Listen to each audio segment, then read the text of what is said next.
The 2023 Dodge Challenger Hellcat Jailbreak.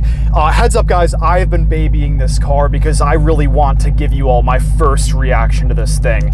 Ever since I started this channel 2 years ago, this is one I have wanted to get my hands on for so long. I just have not found the opportunity, but today we finally have this car. Guys, like I said, I haven't really gotten on it too hard yet, but for the short time that I had it driving it right here, my opinion on this car has shifted completely. As a heads up, I used to not really be a fan. I never saw myself like ever even considering owning this car. And now, without even having fully experienced it, I am loving this thing so far. So once I floor it and get on the brakes and we like corner it and all that, we'll see what the thoughts are. But before we go for a drive, we got to take a look at this spec, guys, because when I first laid my eyes on this spec, I thought this was one of the most beautiful Hellcats I've ever seen in my life. Because this is a jailbreak, what's cool about the name Jailbreak is the fact that it's like you know how you could jailbreak your phone and it gives you features you didn't have before? Same thing with this. The jailbreak on the Challenger actually allows you to customize things you otherwise wouldn't be able to on a base Hellcat. So beautiful red exterior, beautiful satin black hood, obviously the SRT badge with the open valve right there, and I don't know if you guys can see this, but there's a Hellcat logo inside of this headlight right here. I do actually like the fact that this yellow guard on the front lip was kept on because it matches the absolutely massive yellow Brembo brakes on this car. Look how big those are, oh my gosh. Obviously the Hellcat badge, this is the wide body, which I think really does make this thing look a whole lot better. Guys, no matter what size tires we're working with here, they could and should be bigger. We'll talk about that more in a second. Obviously big fat back end here, SRT badge in the back, and without further ado, let's hop back. Actually, let's pop the hood real quick. We got to do that. I mean, what is a Hellcat video without looking at, I would say this has one of the most beautiful engines out of literally any other car. Just that huge block right here, SRT, supercharged on both sides with the HEMI. Something about Hellcat engines, guys, I think they just look so good underneath the hood of every single car they're in. And with that said, let's start it back up.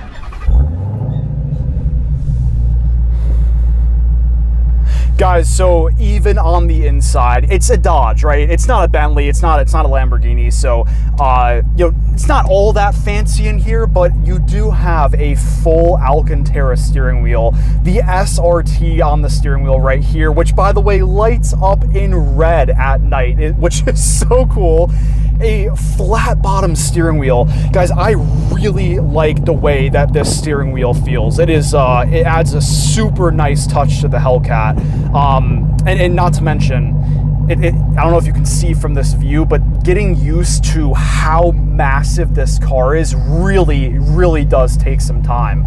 It was very uncomfortable actually pulling out with this thing when I very first hopped in it to drive here, because it's like I don't know the parameters of the car. I feel like I'm gonna hit something on the side with just how big this is and how huge that front end is. So this car does take some getting used to. Nice manly gear lever right there. Gotta love that. All of your, this is, guys, my favorite part of any Dodge product is this right here. If you just go to the SRT button right there, it'll bring you to this screen right here, and you just have unlimited options to choose from. It's like you're a kid again. Guys, oh my gosh. And if you go into custom mode, this thing is, or actually, I'm sorry. I thought it was adjusted to 500 horsepower, but I guess not. But either way, you can go in here and actually adjust the amount of power that you get. What other car can do that? You choose, you can subtract 217 horsepower or add 217 horsepower at the push of a button. And 217 horsepower is the amount of horsepower that a lot of cars have in total. So, God, this thing is just absolutely insane. Okay, without further ado, let's go ahead and get on the road here. Oh my gosh, there's so many different performance like options in terms of like tracking your car that it is genuinely hard to choose from. There's so many that it actually takes a minute to load.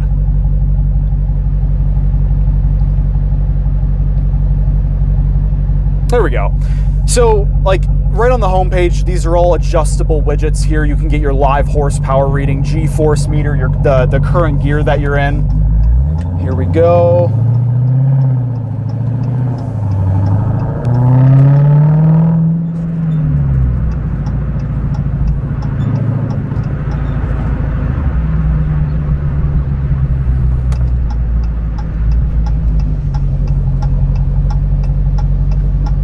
Go. Yes, we can.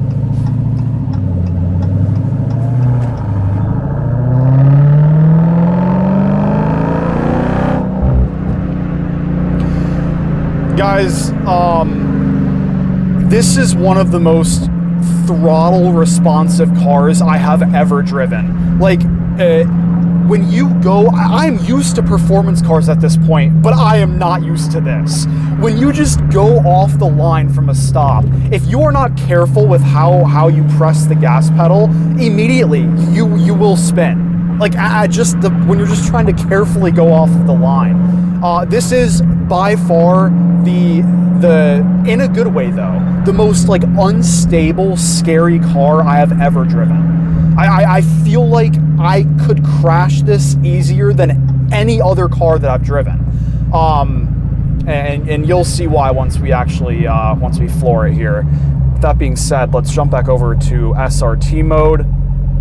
And let's go into auto mode. If you do go into sport mode, by the way, that does turn traction control off as indicated in the RPM gauge. You don't want that. Trust me, you do not want that. With traction control on, this thing is already way, way, way too scary. And if I get comments saying like, oh, like you just don't know how to drive the car, that's why it's scary. That just tells me you have not been behind the wheel of a Hellcat before. This is like my first time actually, driving one and fully experiencing it.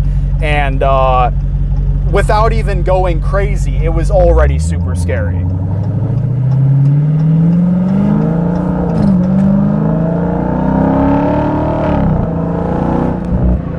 Oh my gosh, oh my gosh.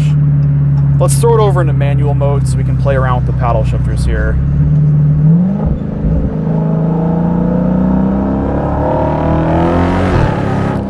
Yeah, even right there, guys, I don't know if you could see that, but the back end, oh, MC20, oh my gosh.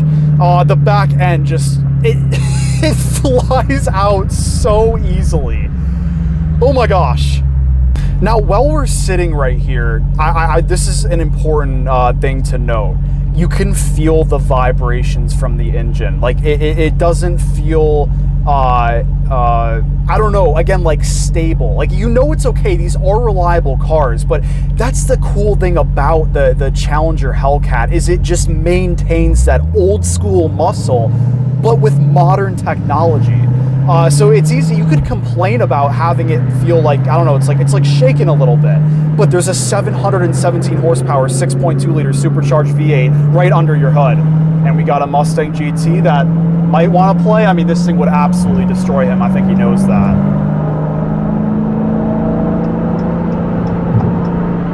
He definitely does. He definitely does.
even when you're flooring it and you're already up to interstate speeds, I kid you not, this is the first car where I actually get a little bit scared when I floor this thing, already rolling at like 70, 80 miles an hour. So, man. Huh? Dude, this thing is ridiculous. Yours sounds good too. See ya.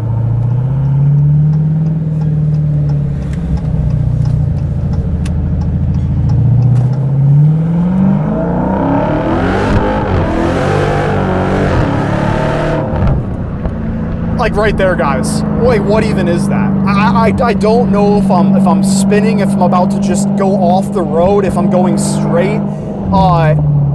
It is too much power for this setup. But that's what's so cool about the Hellcat, is the fact that you do that and it's like you can't really get used to this because it is too much for the car to handle.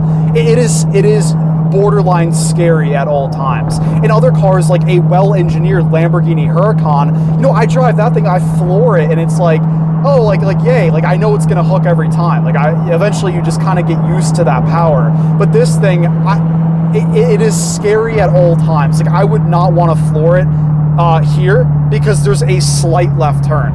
In order to feel comfortable, I feel like I need to be in a straight line with this car. Now let's downshift a few times. You will note there's absolutely some lag there.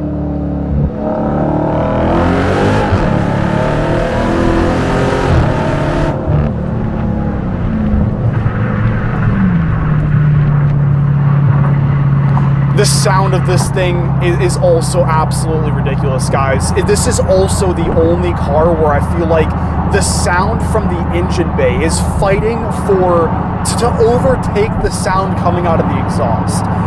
Hearing both sides of the sound it's one of the most unique experiences I think I've ever had in terms of driving to a car and listening to the sounds that it makes.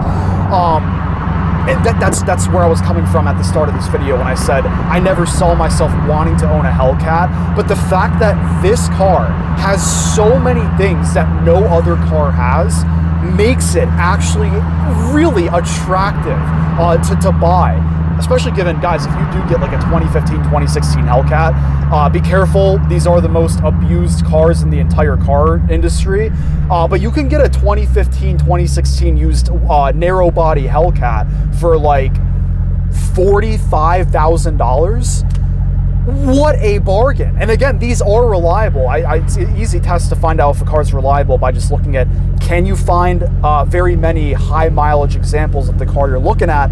In the Hellcat world, you can. Lots of Hellcats with very, very high mileage on them, indicating these are reliable cars. And you can read owner reports too, obviously. But aside from this feeling like the scariest car I have ever driven in my life, I really do mean this. Name another car where you can go in and you can adjust your launch control RPMs up and down like you can in this. Name another car where you can adjust every single metric and see the live reading horsepower, live reading torque, a dyno page on this thing, which, and there's a cop behind me. That is not good. That is not good. That is not good. That is not good. Oh my gosh, okay, he's moving over. All right, that was very, very scary. I know cops, if you're in this thing, you're probably going to be targeted. Anyway, okay. Name another car, seriously, where you're able to adjust or see all these different metrics, where you're able to change the horsepower by a difference of 200. Name another car where you get the supercharger sound like this does. There isn't one. There isn't one. And I'm like, I really, really do enjoy these things. I love, that was an M3 competition. I love being able to change things about the car, to see different things in the infotainment screen, to adjust all the different settings. And there's nowhere else where you can get that.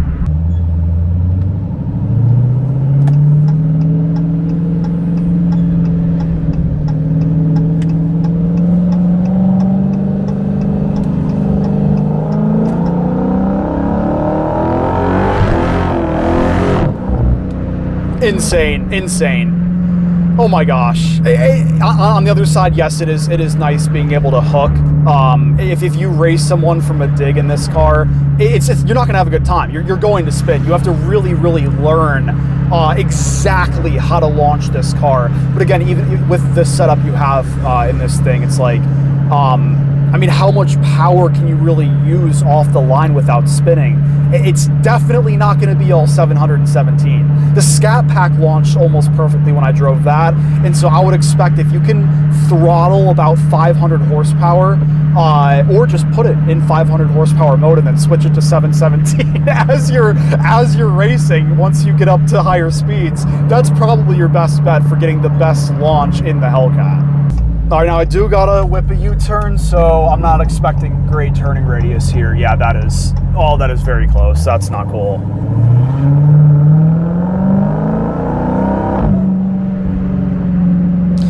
Now, let's pause on the performance discussion for a second. I do want to cover just how this car feels in general.